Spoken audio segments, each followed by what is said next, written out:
강아지 있잖아. 내가 엊그제 봤거든?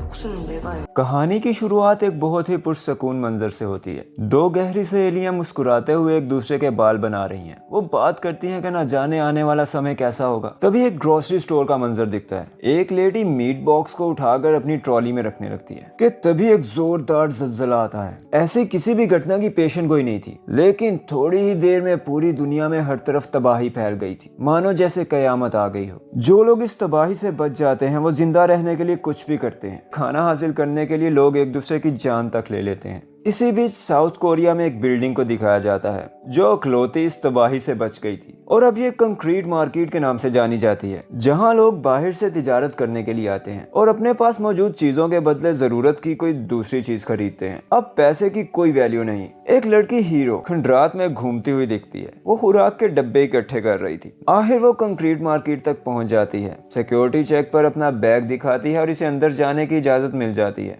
इसकी टांग पर एक गहरा जख्म था, जिसकी वजह से इसे चलने में बहुत मुश्किल हो रही थी। अंदर आने पर वो एक आदमी को देखती है जो एक स्टॉल से खाने के डिब्बे चुराकर भागने लगता है, लेकिन तभी कुछ लड़के आकर इसे पकड़ लेते हैं। ये लड़के इस बिल्डिंग के हुक्मरान पार्क के खास आदमी थे और यहाँ तिजारत करने वालों से टैक्स इकट्ठा कर रहे थे। लड़कों का लीडर ताएजिन चुराए हुए डिब्बों को इस आदमी के हाथों में ठोंक देता है। वो ये सजा सबके सामने देता है ताकि दोबारा कोई चोरी करने की जुर्रत ना करे। उसके बाद ताएजिन अपने साथियों के साथ पानी सप्लाई करने वाली दुकान की तरफ जाता है, लेकिन ये दुकान तो अभी तक बंद थी। दुकान के अंदर स्टाफ में कोई भी जिंदा नहीं था। वो ये सब देखकर बहुत हैरान होते हैं और लाशों को ठिकाने लगाने की बात करने लगते हैं। तभी इनका इकट्ठा किया हुआ टैक्स कोई चुरा ले जाता है। ताएजिन और इसके आदमी हर तरफ फैल जाते हैं और चोर को ढूंढने लगते हैं। हीरो सेकंड फ्लोर पर एक ऐसी जगह पहुंचती है जहां कोई नहीं जाता। वो चुराया हुआ खाना अपने बैग में डालती है, अपनी टांग से चूहे की सुकड़ी हुई खाल उतार कर एक तरफ फेंकती है और अपना हुलिया बदल कर वहां से निकलने लगती है। हीरो कमाल की चालाक थी। वो सारी प्लानिंग के साथ अंदर आई थी,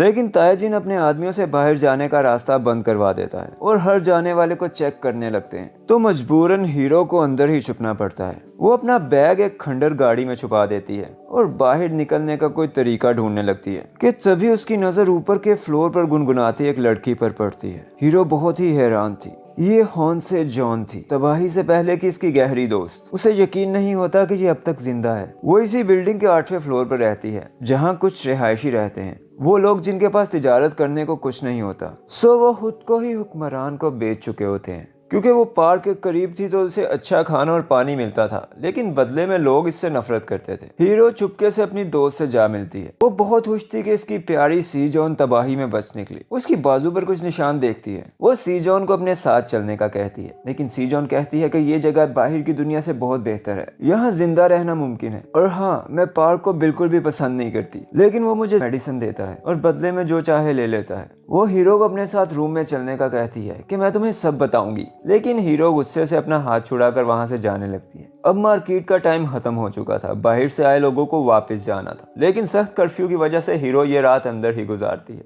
वो खामोश रात में खंडर कार में बैठी अपनी ही सोचों में गुम थी कि तभी उसे पास में कुछ आहट सुनाई देती है। यहाँ पास की गाड़ी में कीमता जिन कुछ खाने का सामान छुपा रहा था। उसे भी पास में किसी की मौजूदगी का एहसास होता है। वो धीमे से आगे बढ़ने लगता है, लेकिन तभी कुछ गिरने की जोरदार आवाज आती है। ताएजिन फौरन से उस तरफ जाता है। हीरो भी चुपके से इसका पीछा करती है। ये कोई और नहीं बल्कि हॉन से जॉन थी, जिसकी 9th फ्लोर से नीचे गिरकर मौत हो गई थी। ऊपर खड़ा हुक्मरान पार्क के इशारे से बॉडी को ठिकाने लगाने का कहता है। किम ताएजिन और उसके साथी बॉडी को उठाकर बिल्डिंग से बाहर फेंक देते हैं। के चले जाने के बाद हीरो आगे बढ़कर देखती है और बाहर का मंजर देखकर फूट फूट कर रोने लगती है। बाहर कुछ ज़ोंबिस जैसे दिखने वाले दरिंदे नुमा भूखे इंसान हॉन से जॉन की बॉडी को नोच नोच कर खा रहे थे। यहाँ किम के साथी आ जाते हैं और इसे पकड़ने की कोशिश करने लगते हैं। हीरो हिम्मत नहीं हारती और लड़ते हुए इनसे भागने की कोशिश करती है, लेकिन सर में एक भारी पत्थर लगने से वो बेहोश हो जाती है। जब इसकी आंख खुलती है तो वो एक कमरे में बंधी हुई थी।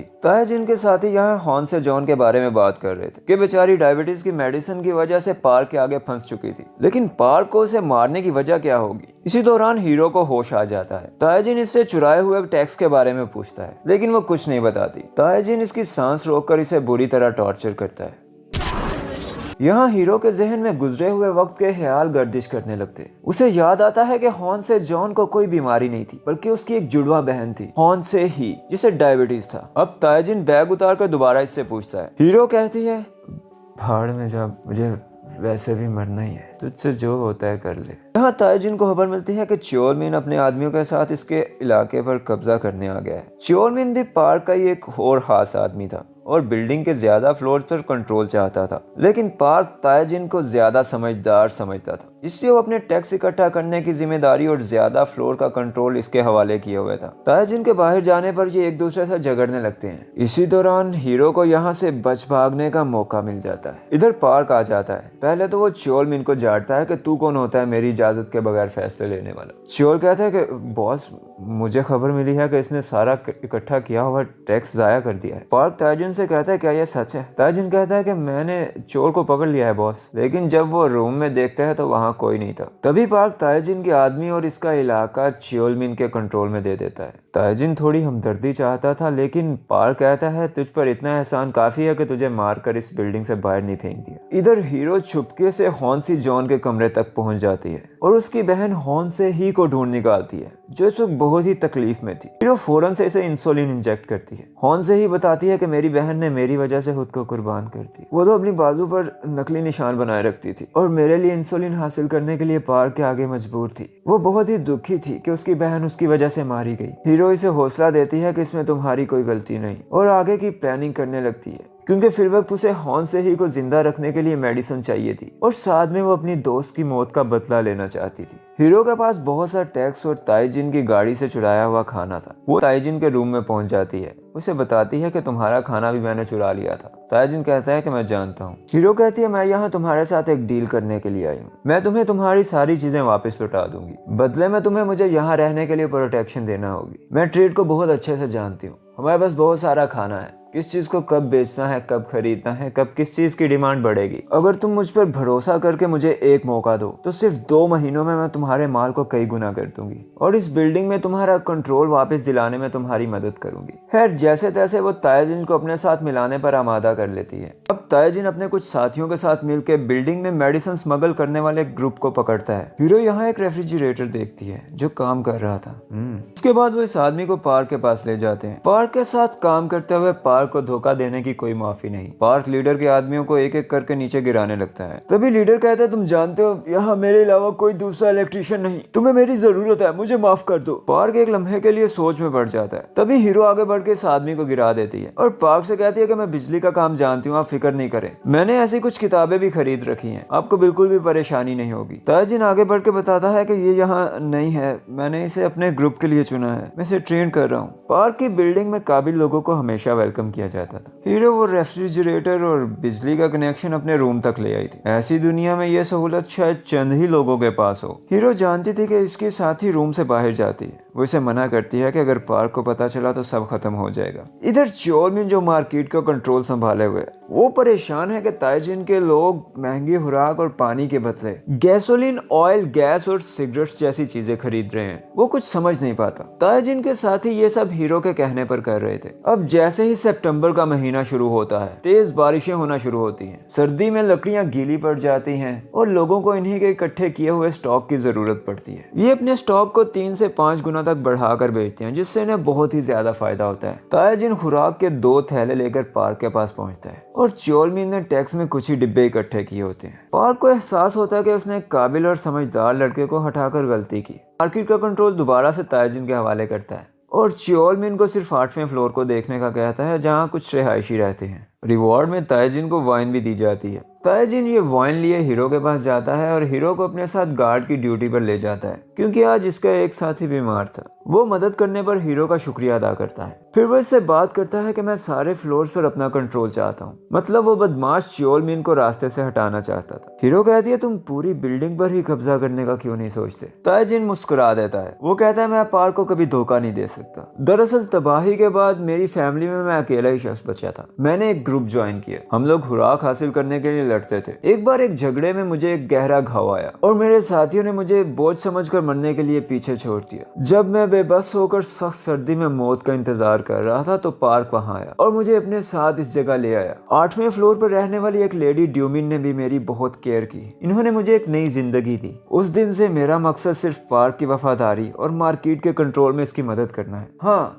मैं ड्यूमिन को 8वें फ्लोर से निकालना चाहता हूँ, जिसे लोग चकला क्या समझते हैं। हीरो इसके बाद अपने कमरे में जाती है। वो हॉन से जॉन से कहती है कि तायजिन अपने काम का आदमी नहीं, वो पार्क के खिलाफ मेरा साथ नहीं देगा। इसी मायूसी में वो अपनी दोस्त को याद करने लगती है कि तभी इसके दिल में दर्द उठता है। वो मार्केट में इसके लिए मेडिसिन ढूंढने निकलती है, लेकिन स्मगलर्स के पास उसे ये मेडिसिन नहीं मिलती। दरअसल इस मार्केट में मेडिसिन वो वाहिद आइटम थी जो सिर्फ पार्क को ही बेची जा सकती थी और इसी से खरीदी जा सकती थी। अब एक रोज बिल्डिंग में पानी आना बंद हो जाता है। बाहर से आने वाला शख्स बताता है कि बाहर के रहने वाले आदम होरों ने जानबूझ के पानी की सप्लाई को खराब किया ताकि वो हमें परेशान कर सके। अब कोई भी बाहर जाकर काम नहीं करना चाहता था क्योंकि लोग बाहर जाने से डरते थे। पार्क सबसे पूछता है क्या किसी के पास इस मसले का हल है, लेकिन सिर्फ हीरो आगे बढ़ के बात करती है कि मेरे ख्याल में बरसात की वजह से दरिया का पानी चढ़ गया है और इस पानी के साथ कचरा भी सीवरेज लाइंस में आ गया है। कुछ लोगों के साथ मिलकर तकरीबन 3 दिन में हम पाइप को ठीक या रिप्लेस कर सकते हैं। पार्क इस लड़की की समझदारी से बहुत खुश होता है। वो इसे अपने साथ डिनर पे बुलाता है। इधर हॉन से ही रूम से बाहर कुछ खरीदारी करने निकलती है। उसने खुद को छुपाने की कोशिश की थी, लेकिन चोलमिन और इसके आदमी इस पर नजर रखे हुए थे। इधर रूम में पार्क हीरो की जहानत पर इसकी तारीफ करता है। वो इसकी एज पूछता है जो 18 साल थी। पार्क कहता है हॉन से जॉन, वो भी 18 साल की थी, लेकिन अब यहाँ 18 साल की कोई दूसरी लड़की नहीं। वो हीरो को तायजिन पर नजर रखने और इसे रिपोर्ट देने का कहता है और बदले में वो इसे दिल की दवा देता है। पार्क जानता था कि हीरो मार्केट में दिल की दवा ढूंढ रही है। दरअसल वो मेडिसिन अपने पास इसीलिए रखता है ताकि लोगों की मजबूरी का फायदा उठा सके और अपनी हुक्मरानी कायम रखने के लिए अपने भरोसे के लोगों की भी जासूसी करवाता है। इसके बाद हीरो अपने कमरे में आती है। वो सारी बात हॉन से ही को बताना चाहती थी, लेकिन वो कमरे में नहीं थी। तभी तायाजिन इसे अपने पास बुलाता है और पूछता है पार्क से तुम्हारी क्या मीटिंग हुई। हीरो कहती है कुछ खास नहीं, समझदारी से काम करने का कहा। हाँ, तुम्हारी तारीफ कर रहा था कि बहुत काबिल लड़का है। तायाजिन थोड़ा खुश होता है। फिर वो 8वें फ्लोर से ड्यूमिन को निकालने की दोबारा बात करता है। हीरो कहती है अभी ये मुश्किल है, जानते हो वहाँ चोलमिन का कंट्रोल है। पहले ही मार्केट पर तुम्हारी वजह से उसका कंट्रोल खत्म हुआ। वो तुम्हारे रास्ते में जरूर रुकावट खड़ी करेगा। लेकिन तायाजिन फौरन ऐसा चाहता था। वो चिढ़ जाता है और हीरो से कहता है कि बॉस मैं हूँ, इसलिए जो कहा उसके लिए फौरन प्लान करो। इसके बाद हीरो अपने कमरे में चली जाती है जहाँ हॉन से ही वापस आ चुकी थी। वो मार्केट से एक टेप रिकॉर्डर खरीद कर लाई थी। हीरो इसे कहती है कि अगर तुमने बाहर जाना बंद नहीं किया तो मैं आइंदा दरवाजा लॉक करके जाऊंगी। इन्हीं बातों के दौरान दरवाजे पर एक दस्तक होती है। दरवाजे पर चोलमिन था जो कहता है मुझे अंदेशा है अंदर कोई चोर है, मुझे कमरे को चेक करना होगा। हीरो को मजबूरन दरवाजा खोलना पड़ता है। चोलमिन अंदर आके इधर उधर देखता है, फिर मुस्कुरा कर कहता है कभी कभार तुम मास्क पहने हुए होती हो तो बहुत खूबसूरत लगती हो, तुम्हारे बाल भी बहुत खूबसूरत और घने दिखते हैं। वैसे मेरा साथी कहता है कि तब तुम हॉन से जॉन जैसी दिखती हो, शायद कुछ है जो कोई नहीं जानता। क्या हॉन से जॉन की कोई बहन भी थी, बड़ी या छोटी, जो अब यहाँ रहती है? जहाँ तक मुझे लगता है तुम पार्क से कोई इंतकाम लेना चाहती हो, लेकिन इसके लिए तुमने गलत पत्ता चुना। ताजिन तो पार्क को अपने बाप की तरह समझता है। वो तुम्हारे लिए बेफायदा इंसान है। असल में तो मैं हूँ जो पार्क को खत्म करना चाहता हूँ और इस बिल्डिंग पर अपना कंट्रोल चाहता हूँ। तुम्हारे पास 1 हफ्ते का वक्त है, सोच लो, आराम से सोच लो। तुम्हें मेरा साथ देना है या मैं पार्क को बताकर तुम दोनों को भी इस चकले में डलवा दूं। चोलमिन के चले जाने के बाद हीरो इस बारे में सोचने लगती है। हॉन से ही अपने किए पर शर्मिंदा थी। वो लाए हुए टेप रिकॉर्डर को बाहर फेंकने लगती है, लेकिन हीरो इसे रोकती है। वो अपने कानों में हेडफोन्स लगाए सारी रात बैठे सोचती रहती है। वो अपने दिमाग में कुछ प्लान कर रही थी और सुबह तक उसका प्लान रेडी था। अगली सुबह वो तायजिन से मिलती है और इसे ज्यादा से ज्यादा पानी जमा करने का कहती है, क्योंकि उसके मुताबिक जल्द पानी की डिमांड बढ़ने वाली थी। तायजिन इस बारे में इससे ज्यादा नहीं पूछता, क्योंकि हीरो ने बताया था कि ये ड्यूमिन को 8वें फ्लोर से निकालने के लिए प्लान का हिस्सा है। बिल्डिंग में पानी की पहले से कमी थी, सिर्फ स्टोर किया हुआ पानी इस्तेमाल किया जा रहा था और तायजिन के आदमी इसको भी अपने पास खरीद कर स्टोर करने लगते हैं। इसके बाद हीरो चोलमिन से मिलती है। वो उसे कहती है कि मैं तुम्हारा साथ देने को तैयार हूँ, लेकिन मेरी कुछ शराइत है। वो ये प्लान किसी तीसरे आदमी के साथ शेयर नहीं करना चाहती थी, इसलिए वो चोल के साथी की तरफ इशारा करती है। चोल कहता है अरे वो गूंगा बहरा है। हीरो कहती है मैं जानती हूँ वो सिर्फ गूंगा है, बहरा नहीं। चोल कहता है अरे वाह, हाँ वो सुन सकता है लेकिन उसे हाइपर एक्यूसिस है। जरा सी आवाज से उसके सर में शदीद दर्द शुरू हो जाता है, इसलिए वो अपने कानों को बंद किए रखता है। तुम बात करो। हीरो कहती है कि काबिज होने के बाद तुम हॉन से ही को आजाद रहने दोगे और दूसरी शर्त ये कि मेडिसिन का सारा इंतजाम मेरे पास होगा। चोलमिन मुस्कुरा कर दोनों शराइत को मान लेता है। अगले रोज पार्क के आदमी देखते हैं कि पानी का स्टॉक गंदा हो चुका है। गार्ड की आंख लग गई थी, लेकिन वो बताता है कि रात को मैंने यहाँ किसी को मास्क पहने घूमते देखा। ये जरूर किसी यहीं रहने वाले का काम है। पार्क बहुत परेशान था, पानी पहले नहीं आ रहा और स्टॉक भी गंदा हो गया। तभी ड्यूमिन यहाँ आती है। वो बताती है कि ब्लीच की एक खास मिकदार डालने से गंदे पानी को साफ किया जा सकता है। अगले रोज तक ये इस्तेमाल के काबिल हो जाएगा। पार्क इससे मुतासिर होकर इसे अपने रूम में बुलाता है। ड्यूमिन के साथी लड़कियां थोड़ी परेशान दिखती हैं, लेकिन ड्यूमिन जैसे खुश थी। उसे तो जैसे पार्क के करीब होने का मौका मिल गया हो। कुछ ही देर में हीरो एक मास्क लिए पार्क के पास आती है। वो कहती है ये मास्क मुझे ताइजिन के कमरे से मिला। ताइजिन ही गद्दार है, उसने ज्यादा मुनाफा कमाने के लिए ये सब किया। पार्क को यकीन नहीं आता, लेकिन सबूत वाकई ताइजिन के खिलाफ थे। वो कई रोज से पानी जहीरा करने में मसरूफ था। पार्क इनाम में दिल की दवा देकर हीरो को वहाँ से भेज देता है। ताइजिन ड्यूमिन के कमरे में जाता है, जहाँ च्योलमिन पहले से मौजूद था। ताइजिन को देखकर बहुत गुस्सा आता है, लेकिन च्योलमिन ने उसे कुछ भी बताया बिना चिढ़ा के वहां से चला जाता है। ताइजिन कहता है तुम क्यों पार्क के पास गई? मैंने तुम्हें कहा था मैं कुछ ही दिनों में तुम्हें यहाँ से निकालूंगा। लेकिन ड्यूमिन शायद अभी यहाँ से जाना नहीं चाहती थी। वो ताइजिन को एक नोटबुक दिखाती है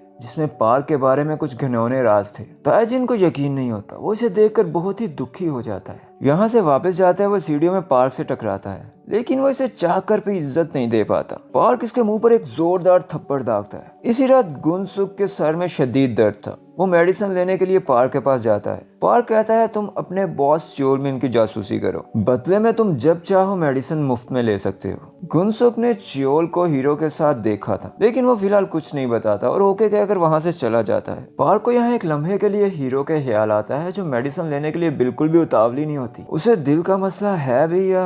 खैर इस रात वो हीरो को अपने कमरे में बुलाता है। वो इसे ताइजिन को मार देने का कहता है। हीरो कहती है कि यूं लोग आपके खिलाफ हो सकते हैं, क्योंकि सबको लगेगा आपने मरवाया। इस बात का ख्याल रखना चाहिए कि यहाँ बहुत से लोग ताइजिन के वफादार भी हैं। हाँ, अगर ये काम आप च्योलमिन से करवाएं जो पहले से इसका दुश्मन है, तो आप पर कोई बात नहीं आएगी। पार्क हीरो को भेजकर च्योलमिन को अंदर बुलवाता है। हीरो च्योलमिन से कहती है तुम्हें अंदर बुलाया है, जितना कहे उतना सुन लेना। ओवर स्मार्ट बनने के चक्कर में सारा प्लान खराब ना कर देना। फिर हीरो ताइजिन को बताती है कि रात 9 बजे पार्क ने तुम्हें अपने रूम में बुलाया है। कुछ देर में च्योलमिन अपने आदमियों के साथ ताइजिन को मारने की तैयारी करने लगता है। इधर ताइजिन पार्क से मिलने निकलता है कि तभी रास्ते में हीरो से मिलती है। वो अपने रिकॉर्डर से कुछ सुनाती है। यहाँ पार्क च्योल से कह रहा था कि आज रात तुम ताइजिन को मार डालो, इसके बाद तुम मेरे वाहिद भरोसे के आदमी रह जाओगे और सारा कंट्रोल तुम्हें दूंगा। ताइजिन को शौक लगता है। वो कहता है पार्क को कोई गलत फहमी हुई है, मुझे उसे मिलकर समझाना होगा कि मैंने पानी की सप्लाई खराब नहीं की। लेकिन हीरो से कहती है कि अब वक्त गुजर चुका,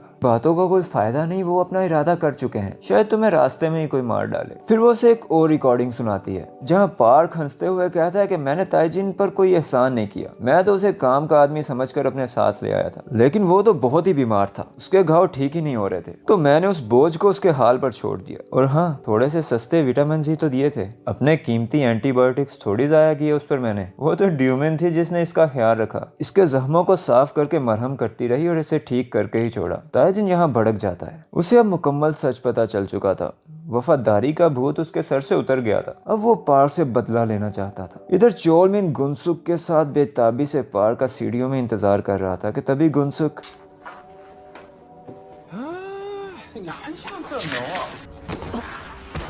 इसी की बलि चढ़ा देता है। दरअसल हीरो इसे अपने साथ मिला चुकी थी। उसने इसे समझाया कि तुम्हें काबिल होने के बावजूद क्यों च्योलमिन की गुलामी करते फिर रहे हो, तुम आजादी से अपना काम करोगे और कंट्रोल के बाद मेडिसिन को तुम देखना, और सर दर्द की मेडिसिन जितनी तुम्हें चाहिए हो तुम ले सकोगे। इसके बाद वो अपने ग्रुप के पास जाता है। वो बताता है कि अब हम हीरो के साथ हैं, आज रात या कल जब भी बगावत हो हमें उनका साथ देना होगा। इधर हीरो और ताइजिन अपने साथियों को एतमाद में लेते हैं। हम हाँ किसी के आगे इस्तेमाल हो रहे हैं और गुलामी में जिंदगी गुजार रहे हैं, और कभी भी किसी छोटी सी गलती पर मारे जा सकते हैं। क्यों ना अपने घर को हुक्मरानी से आजाद करें। अब हीरो अपने कमरे में जाती है। वो हॉन से ही को अपने कमरे में ही रहने का कहती है। से ही से कहती है कि मैंने कुछ रिसर्च की है। 8वें फ्लोर पर रहने वाली ड्यूमिन एक ड्रग रिलेटेड रिसर्च इंस्टीट्यूट में काम करती थी। वो यकीनन मेडिसिन और कॉस्मेटिक से जहर बनाना जानती है। मुझे शक है कि शायद उसी ने पार्क के करीब होने के लिए हॉन से जॉन को जहर दिया, क्योंकि सुना है मरने से पहले उसकी बॉडी पर सुर धब्बे पड़ने लगे थे।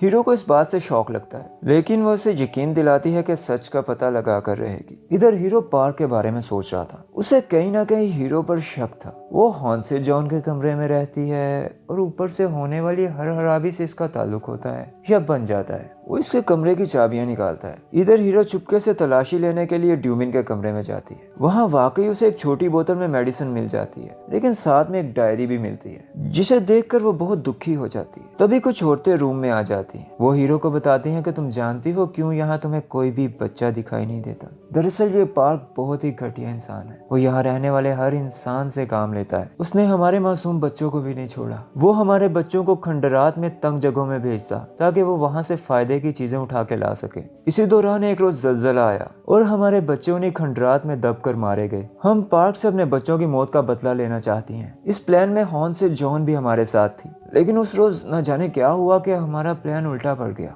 तभी यह ताइजिन आ जाता है। वो हीरो से कहता है कि मैं तो परेशान ही हो गया था, क्योंकि खबर के मुताबिक तुम्हारे कमरे से किसी लड़की को उठाकर पार्क ऊपर लेके आया। जब ताइजिन को सच पता चलता है कि वो हॉन्स से ही है, हॉन्स से जॉन की बहन, तो वो बहुत ही गुस्से होता है। वो कहता है कि तुम सिर्फ पार्क से हॉन्स से जॉन की मौत का बदला लेना चाहती थी, जिसके लिए तुमने हम सबको इस्तेमाल किया। तुम्हारे आने के बाद जहाँ जितनी खराबियां हुई सब तुम्हारा प्लान था। तुमने हमें बेवकूफ बनाया। पानी का सारा ड्रामा तुमने सिर्फ अपनी दोस्त का बदला लेने के लिए रचाया। हीरो कहती है हाँ ये सच है, लेकिन तुम जानते हो पार्क हम सबका दुश्मन है। सिर्फ हमें थोड़ी देर और साथ रहना होगा। मैं यकीन दिलाती हूँ कि कल तक हम उसकी हुक्मरानी से आजाद होंगे। अगले रोज पार्क के आदमी की आंख खुलती है तो नल में से पानी आ रहा था। वो दौड़ा दौड़ा पार्क को इन्फॉर्म करता है। पार्क और उसके आदमी खुशी से जी भर के पानी पीते हैं। पार्क कहता है अरे वाह हीरो, कमाल कर दिया तुमने। अचानक उसे ख्याल आता है कि वो अपना कमरा खुला छोड़ आया है। वो फौरन वापस दौड़ता है, लेकिन उससे पहले हीरो कमरे में पहुंचकर हॉन्से ही को आजाद कर चुकी थी। हीरो हॉन्से ही को वहां से भेजने के बाद इंसुलिन उठाने लगती है। बाहर ताइजिन अपने आदमियों के साथ पार्क के आदमियों पर हल्ला बोल देता है। दूसरी तरफ से गुनसुक के साथी भी आ जाते हैं और इन बदमाशों के सर फोड़ने लगते हैं।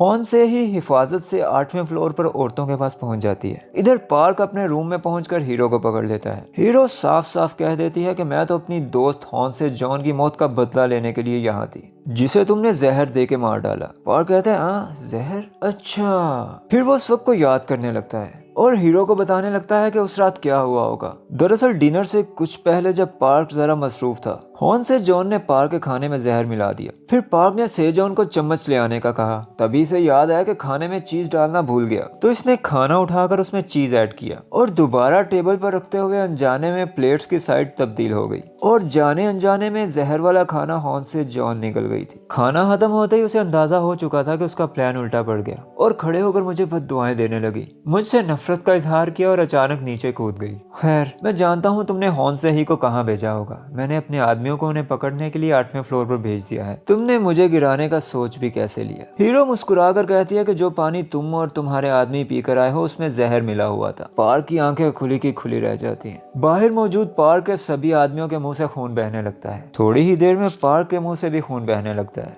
लेकिन वो आगे बढ़कर हीरो को गर्दन से पकड़ लेता है और इसे सांस रोककर मारने लगता है। तभी हीरो को टेबल पर हॉन्स से जॉन दिखती है, जैसे वो इसे अपनी तरफ बुला रही हो। अचानक औरतें दरवाजा तोड़कर अंदर आती हैं। इनमें से एक औरत अपने बच्चे की मौत का बदला लेने के लिए पार्क के ऊपर खड़े होकर हथौड़े से इसका सर कुचल देती है।